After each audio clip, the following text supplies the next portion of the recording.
कांग्रेस के राष्ट्रीय प्रवक्ता अभय दुबे के भरतपुर पहुंचने पर सर्किट हाउस में कांग्रेसियों ने उनका जोरदार स्वागत किया। पत्रकार वार्ता को संबोधित करते हुए राष्ट्रीय प्रवक्ता अभय दुबे ने मुख्यमंत्री अशोक गहलोत की जन कल्याणकारी योजनाओं की जमकर तारीफ की।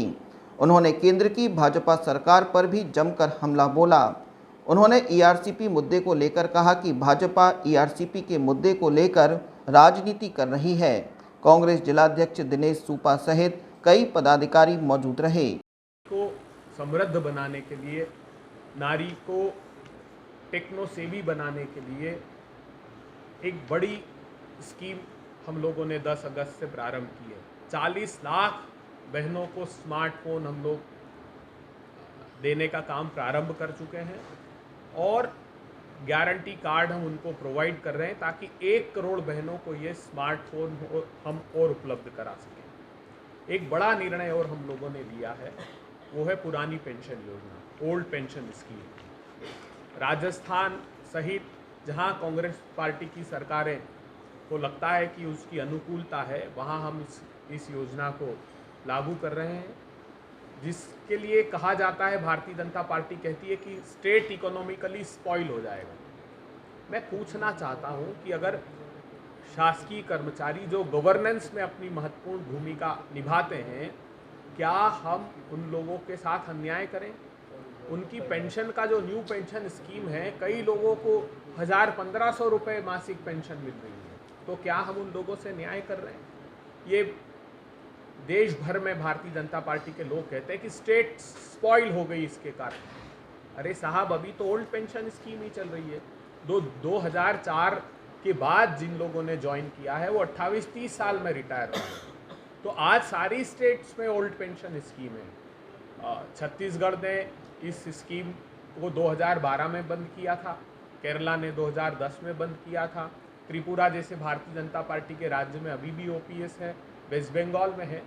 ये एक नैरेटिव है जो गढ़ने की कोशिश की जा रही है कि स्टेट स्पॉइल हो जाएगी, और बार बार भारतीय जनता पार्टी के लोग कहते हैं कि रेवड़ियां बांटी जा रही है। मैं पूछना चाहता हूं भारतीय जनता पार्टी के लोगों से कि असल में जो आप दे रहे हैं धन्ना सेठों को, वो तो मेवा है साहब।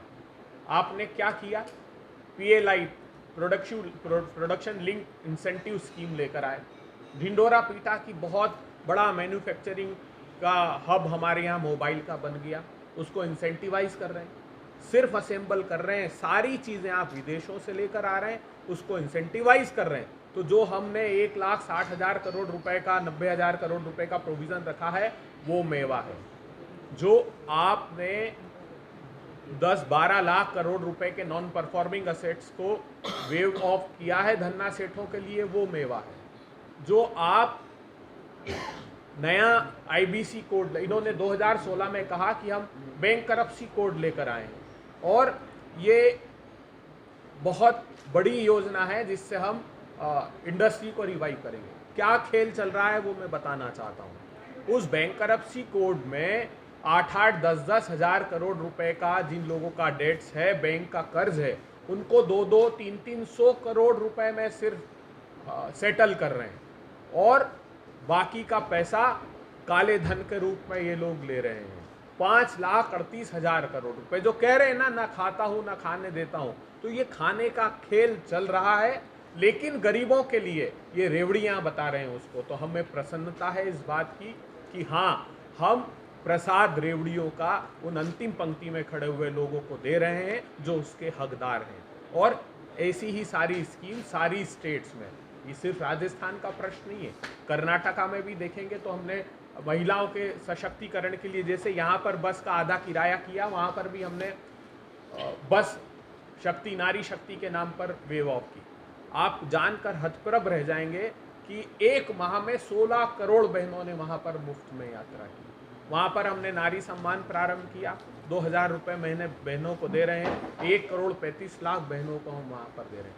तो हम सारे प्रांतों में अंतिम पंक्ति में खड़े हुए